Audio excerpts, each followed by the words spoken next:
അഞ്ചാം പാതിര. Mithun manual Thomas എന്ന് പറയുമ്പോൾ എല്ലാവരുടെ മനസ്സിലേക്ക് ഓടിയെത്തുന്നത് ഈ സിനിമയുടെ പേരായിരിക്കും. അതുകൊണ്ട് തന്നെ പുള്ളി ഇനി ഏത് ത്രില്ലർ സിനിമ എഴുതിയാലും അല്ലെങ്കിൽ സംവിധാനം ചെയ്താലും ഒരു പ്രേക്ഷകൻ എന്ന നിലയിൽ നമ്മളെല്ലാവരും അദ്ദേഹത്തിന്റെ പുതിയ സിനിമകളെ അഞ്ചാം പാതിരയോട് താരതമ്യപ്പെടുത്തും. അതിങ്ങനെ തുടർന്നുകൊണ്ടേയിരിക്കും. അതിപ്പോ സംവിധായകൻ തന്നെ വന്നപ്പോ നിങ്ങൾ ഈ പടത്തെ അഞ്ചാം പാതിരയുമായിട്ട് കമ്പയർ ചെയ്യല് കേട്ടോ, അതിൽ നിന്നും തികച്ചും ഡിഫറെന്റ് ആയിട്ടുള്ള ഒരു സബ്ജക്റ്റ് ആണിത് എന്നൊക്കെ മുൻകൂർ ജാമ്യം പോലെ പറഞ്ഞാലും നമ്മളത് ഓർഗാനിക്കലി ചെയ്തു പോകും. ഈ സിനിമയ്ക്ക് സംഭവിച്ചതും അല്ലെങ്കിൽ കൊണ്ടിരിക്കുന്നതും സംഭവിക്കാൻ പോകുന്നതും ഒക്കെ അതാണ് എന്നാണ് എനിക്ക് തോന്നുന്നത്. അഞ്ചാം പാതിര പ്രതീക്ഷിച്ച് ആ ഒരു രീതിയിൽ ഓസ്ലറിന് പോയാൽ നിങ്ങൾക്ക് ചിലപ്പോൾ നിരാശരാകേണ്ടി വരുന്ന അനുഭവം ഉണ്ടായേക്കാം. നമസ്കാരം. നമ്മളിന്ന് സംസാരിക്കുന്നത് മിഥുൻ മാനുവൽ തോമസ് സംവിധാനം ചെയ്ത് ജയറാം, ജഗദീഷ്, അനശ്വര രാജൻ, സൈജു കുറുപ്പ് തുടങ്ങിയവർ അഭിനയിച്ച എബ്രഹാം ഓസ്ലർ എന്ന സിനിമയെ കുറിച്ചാണ്. ഒരു ഡെവിൾസ് ഓൾട്ടർനേറ്റീവ്.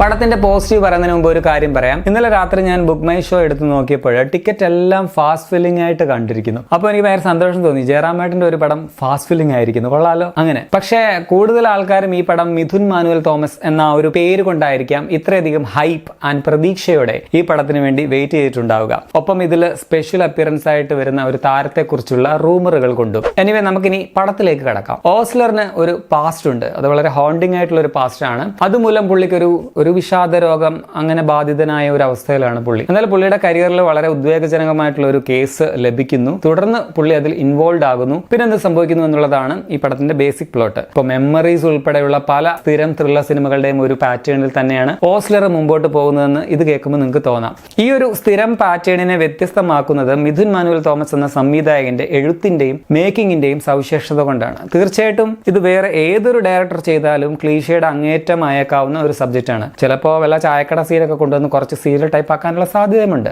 പക്ഷേ അത് എൻഗേജിംഗ് ആക്കി മുഷിപ്പിക്കാതെ വളരെ ഫാസ്റ്റ് പേസിൽ അത്യാവശ്യം വ്യത്യസ്തമായ രീതിയിൽ പറഞ്ഞു പോയത് മിഥുൻ മാനുവലിന്റെ സംവിധാന ശൈലിയുടെ പ്രത്യേകതയാണ്. സോ ഒന്നാമത്തെ പോസിറ്റീവ് ഡയറക്ടർ തന്നെയാണ്. അത് പറഞ്ഞപ്പോഴാണ് ഈ പടത്തിന്റെ ആദ്യത്തെ 5 മിനിറ്റ് നിങ്ങൾ തീർച്ചയായിട്ടും മിസ് ചെയ്യരുത് കേട്ടോ. കാരണം അതിങ്ങനെ ചെയ്തു കഴിഞ്ഞാൽ അവസാനത്തെ സംഭവങ്ങൾ മനസ്സിലാക്കാനായിട്ട് നിങ്ങൾക്ക് കുറച്ച് ബുദ്ധിമുട്ട് തോന്നും. സോ പടം കാണാൻ നിങ്ങൾ തീരുമാനിച്ചിട്ടുണ്ടെങ്കിൽ നേരത്തെ തന്നെ ഇറങ്ങുക. ഇനി രണ്ടാമത്തേത് ജയറാമിന്റെ ഒരു ഗംഭീര മടങ്ങിവരവാണെന്ന് പറയാം. എനിക്ക് തോന്നുന്നു ജയറാമിനെ അങ്ങനെ നമ്മൾ കണ്ടിട്ടില്ലാത്ത ഒരു സീരിയസ് പോലീസ് വേഷത്തിൽ, അതും വർഷങ്ങൾക്ക് ശേഷം വളരെ കൺട്രോൾഡ് ആയിട്ട് മിതമായ മീറ്ററിൽ അദ്ദേഹം അഭിനയിക്കുന്നത് അത് തന്നെ വലിയൊരു പോസിറ്റീവ് ആണല്ലോ. സോ വെൽക്കം ബാക്ക് ജയറാമേട്ട. പക്ഷേ ചിലയിടങ്ങളിലൊക്കെ ജയറാം കുറച്ച് സ്റ്റിഫായി നിൽക്കുന്നത് പോലെ, അങ്ങനെ ആക്ട് ചെയ്യുന്നത് പോലെ എനിക്ക് തോന്നി. ആ കഥാപാത്രം അത് ആവശ്യപ്പെടുന്നുണ്ട് എങ്കിലും ചിലയിടങ്ങളിലൊക്കെ 1-2 പോയിന്റ് മാത്രം ജയറാമായിട്ട് അല്ലെങ്കിൽ കുറച്ച് കൃത്രിമം പോലെ എനിക്ക് ഫീൽ ചെയ്തു. പ്രത്യേകിച്ച് ആ ഒരു വ്യത്യാസം നമ്മൾ മനസ്സിലാക്കുന്നത് ഇപ്പൊ ജഗദീഷിനെയൊക്കെ നമ്മൾ സീരിയസ് റോളിൽ വളരെ നാച്ചുറൽ ആയിട്ട് അദ്ദേഹം പെർഫോം ചെയ്യുന്നത് നമ്മൾ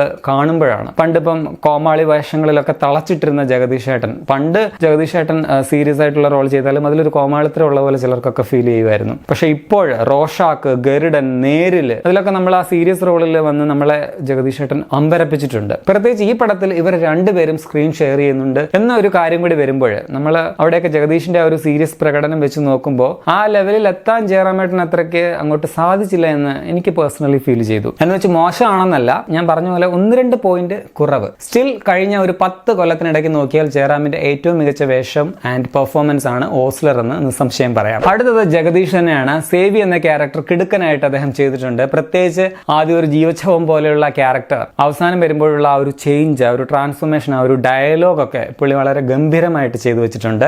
അതുപോലെ തന്നെ അർജുൻ അശോകന്റെ ചെറിയ റോൾ ആണെങ്കിലും ഒരു ട്രാൻസ്ഫോർമേഷൻ സീൻ ഉണ്ട്, അത് പുള്ളി കിടുക്കനായിട്ട് ചെയ്തു വെച്ചിട്ടുണ്ട്. അനശ്വര രാജൻ എനിക്ക് തോന്നുന്നു ഇപ്പോൾ ഒരു ലക്കി സ്റ്റാർ ആണെന്ന് തന്നെ പറയാം. പ്രണയവിലാസം, നേര് തുടങ്ങിയ സിനിമകളിൽ അനശ്വര ഒരു ആക്ട്രസ് എന്ന നിലയിൽ ഒരുപാട് മുമ്പോട്ട് പോയിട്ടുണ്ടെന്ന് നമ്മൾ കണ്ടതാണ്. ഇപ്പൊ ഗംഭീര പെർഫോമൻസ് നടത്താനുള്ള ഒന്നും ഈ പടത്തിലില്ല എങ്കിലും ഉള്ള ഭാഗങ്ങളിൽ അനശ്വര നന്നായിട്ട് തന്റെ പ്രസൻസ് അറിയിക്കുന്നുണ്ട്. പഴയ കാലം കാണിക്കുമ്പോഴുള്ള യങ് ആക്ടേഴ്സ് എല്ലാം സൂപ്പർ ആയിരുന്നു. പലർക്കും ഈ ഫേസ് ഒക്കെ വെച്ച്, ആ മുഖഛായ ഒക്കെ വെച്ച് വളരെ റിസംബ്ലൻസ് വരെ വളരെ കറക്റ്റായിട്ട് അതുവരെ ഉണ്ടെന്ന് തോന്നി. സൈജു കുറുപ്പിന്റെ നല്ലൊരു വേഷവും പടത്തിലുണ്ട്.